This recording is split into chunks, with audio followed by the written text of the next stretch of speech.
Hello, my friends. Today we'll start with the fact that more and more publications are criticizing Trump for betraying Ukraine. But unfortunately, we see that Trump is sticking to his position and wants to end this war at Ukraine's expense through its capitulation. Because forcing Russia to capitulate would be much harder, so Trump has chosen the easiest path. Only Europe can save Ukraine from Putin and Trump because the US has already betrayed Kyiv and its allies, The Guardian. Europe, you've been warned. Vladimir Putin has been waging a full scale war against Ukraine for almost 4 years now. And this week he threatened that Russia is ready right now for a war with Europe, if necessary. Donald Trump has shown that the US is ready to sell out Ukraine for the sake of a dirty deal with Putin's Russia. His new national security strategy calls for cultivating resistance to Europe's current course from within European countries. How much clearly does it need to be? Now it's up to us, Europeans, to decide whether we can help Ukraine survive Moscow's armed assault and Washington's diplomatic betrayal. Trump's peace plan amounts to a Russian American imperial and commercial deal at the expense of both Ukraine and Europe. If Trump again cuts off American intelligence support in an attempt to blackmail Ukraine into accepting a capitulation style peace, it will be a serious blow, but Ukrainian and European intelligence services can already fill some of the gaps. At the same time, it's been reported that Trump himself isn't doing anything. His advisors are handling everything. After Donald Trump once again took over the White House, the most important foreign policy issues have been handled only by his closest advisors, the publication writes. The American president doesn't want to hear about potential risks and trusts only his inner circle. On top of that, Trump doesn't care about the details of potential deals. He is interested only in the end result, whatever it may be. European diplomats criticize the administration's new approach, complaining that they are often caught off guard. Experts also doubt the effectiveness of this method, believing that the lack of an ununified long term foreign policy strategy could lead to risky consequences. And Zelensky confirmed that Umerov and Hnatov are traveling from the US to Europe and will soon report to him on the results of the negotiations, which lasted several days. In recent days, Ukrainian representatives have held substantive talks with representatives of the President of the United States of America. Right now, National Security and Defense Council Secretary Rustem Umerov and Hnatov, the Chief of the General Staff, are on their way to Europe. I expect detailed information from them on everything that the American representatives said in Moscow, and on the nuances the Americans are willing to adjust in their negotiations with us and with the Russians. Yesterday we spoke with Stephen Witkoff and Jared Kushner. I am grateful for their readiness to work together 24/7. The American representatives know Ukraine's key positions. It was a constructive, though difficult, conversation. We continue working. Some things can only be discussed in person. Umerov and Hnatov will brief me. I will also be speaking with European leaders. We have scheduled meetings in London and in Brussels. And in any case, the war continues. And for now, it's too early to talk about any quick end to the fighting. Obviously, even if these negotiations are going well, they will drag on for months or possibly even years. So let's move on to the situation along the front line. We'll start with the Kostiantynivka direction. There are new problems emerging here today. The Russians are assaulting Protechine, the outskirts of Kostiantynivka, Pleshiyivka, Klebanbyk, Berestok, and Stepanivka. As before, the general staff isn't confirming any Russian breakthrough near Verolyubivka. There is one issue. If you look at the geolocation map, the gray zone has expanded in the past 24 hours because the Russians began claiming successes on the outskirts of Kostiantynivka. They claim they've managed to hold positions on the outskirts and in the fields. At the same time, they continue to claim they capture in Virolubivka and that the village is supposedly becoming a gray zone. There is still no confirmation of this, but as we know, there is no smoke without fire. And it does seem that the Russians are indeed trying to move forward, and the number of strikes here remains extremely high. So for now, we are waiting for comments from the Ukrainian side.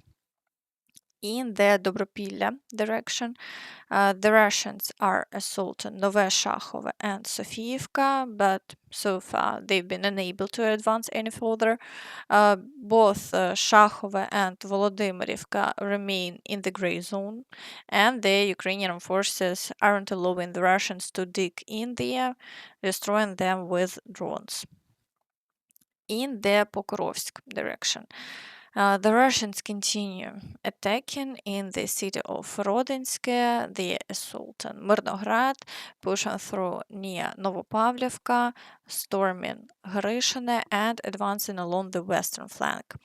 At the same time, the Ukrainian side hasn't yet confirmed the full capture of the village of Rivne, even though the Russians have claimed total control. For now, we are waiting for official statements on this. It may well be another Russian fake. However, judging by a video released by Ukrainian soldiers, they have again entered the outskirts of Pokrovsk. It's unclear whether they've managed to secure positions there. Their official statement reads: Defense forces are clearing Russian troops from the urban area of Pokrovsk, Joint Forces East. They added that in Myrnohrad, Ukrainian units are holding defensive lines and eliminating the Russians on the city's approaches. They also noted that additional logistics routes are being organized to ensure uninterrupted supplies to our units in Pokrovsk and Myrnohrad. As we can see, for now, the reports say the situation is under the control of the Ukrainian forces. But even if Ukrainian forces have entered the Dinas area, in the main part of the city of Pokrovsk and from the Donetsk side, Russian troops are still freely entering the city and moving through the streets. At the same time, Ukrainian soldiers report that Myrnohrad is still being held under control despite logistical difficulties. From what we can tell, the defense of the entire agglomeration continues. Despite repeated claims from the Russians, some of our Telegram channels, and foreign sources about the complete capture of Pokrovsk, this doesn't reflect reality. Yes, the defense is concentrated mainly in the northern part and on the outskirts, the Hryshine and Rivne areas. But the Russians don't fully control the city. Overall, the situation remains chaotic. Overlapping positions of our troops and the Russians within even a 200-meter strip has become normal. Logistics are extremely complicated and are being carried out by small groups and heavy drones. In Myrnohrad, the Russians constantly try to expand control in the southeastern part of the city. At the moment, control there is roughly 64-40 in our favor. Myrnohrad is quite stretched out, and considering which of our units are stationed there, we can be confident the Russians won't have an easy walk or even a difficult one. The Russians will be destroyed quickly and effectively. The flanks of the agglomeration are being held by our units, and this is good because it's the only thing preventing the entire direction from being encircled. Friends, we can put it this way: it's unbelievable, but it's a fact. Myrnohrad remains under the control of the Ukrainian forces. It's been almost encircled for a month now, in reality, even longer. but Ukrainian forces continue repelling attacks here. It's a real shame that Pokrovsk couldn't be held as successfully as Myrnohrad. In the Novopavlivka direction, the Russians are assaulting Dachne, breaking through toward the Filia area, and fighting continues for Ivanivka. But over the past 24 hours, the front line hasn't changed. In the direction of the village of Pokrovske in the Dnipropetrovsk region, the Russians are assaulting Alexandrograd and pushing through in the areas of Vorone, Sosnivka, Oleksiivka, and Danilivka. However, the Ukrainian forces are managing to destroy them here, and the Russians have no success. Earlier, they were able to advance fairly quickly in this area, but as of today, the situation has been stabilized. In the Huliaipole direction, the front line has also stopped. The Russians are pushing near the village of Solotke and a result on the villages of Dobropillia and Huliaipole. But the Russians haven't had any new successes, and Ukrainian forces are not allowing them to gain a foothold in the town. Although the number of offensive actions is very high and the situation remains difficult, the front line hasn't changed over the past 24 hours. In the Zaporizhzhia direction, the Russians are assaulting Stepove, and late last night, Ukrainian soldiers began reporting the loss of the villages of Primorske and Stepnohirsk. However, the accuracy of this information is still unknown. Even the Russians haven't claimed full control over these villages, so for now we are waiting for clarification on the situation. In the Kherson direction, the Russians are not conducting new assaults, but the shelling continues. The activity of Russian FPV drones remains extremely high, and the situation in the city is very bad. Now let's move to the Kramatorsk direction. Here, the Russians are increasing the activity. Today, there are again reports of attacks in the area of the village of Minkivka. Shalon also continues here, but the front line hasn't changed over the past 24 hours. In the Siversk direction, the Russians are assaulting Yampil, Dronivka, Siversk, and pushing past Fedorivka. Yesterday, information appeared that the Russians had raised their flag in the center of Siversk, but Ukrainian forces destroyed it with a drone. In any case, this once again shows that the initiative is on the Russian side and they are trying to move forward, although Ukrainian forces have managed to stabilize the front here somewhat. And in the past 24 hours, the Russians have had no new advances. In the Lyman direction, the Russians are assaulting Zarychne, Stavky, Drobышеvo, Novoselivka, and pushing through near the village of Serednya. However, over the past 24 hours, there have been no changes. Ukrainian forces are successfully repelling all attacks.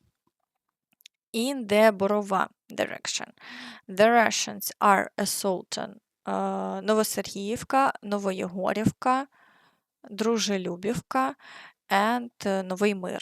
But so far, over the past 24 hours, there have been no new changes. In the Kupiansk direction, the Russians are assaulting Kolesnikivka and Petropavlivka, pushing through near Peshchane, and the Russians claim to have captured the village of Kucherivka. However, the general staff hasn't yet confirmed the loss of the village, so we are waiting for updated information. In the Velykyi Burluk direction, the Russians are assaulting Kolodizne, but have had no success, and the front line remains unchanged. In the Vovchansk area, the Russians are assaulting the villages of Izbetsk and Lyman and advancing toward Vovchansk. As before, the General Staff reports that fighting is still ongoing on the outskirts of Vovchansk, and the front line hasn't changed for the past 24 hours. Yesterday, it was reported that the Russians struck the dam. So, in this way, they're worsening Ukrainian logistics to try to advance further in the Kharkiv region. In the Sumy direction, no new assaults have been recorded, and the situation there has stabilized. Meanwhile, Ukraine continues striking Russian territory. Near the thermal power plant in Krasnoyarsk, fuel storage facilities caught fire after explosions. According to eyewitnesses, two explosions occurred near TPP-1. The Russian Ministry of Emergency Situations reported that fuel tanks are burning. But at the same time, Russia is also striking Ukrainian territory. It's reported that Fastiv has been under shelling for the third day in a row. And that's all from me. So please don't forget to like this video, subscribe to the channel, and hit the notification bell to stay updated on all the latest news. Thank you for watching and see you next time. Bye bye.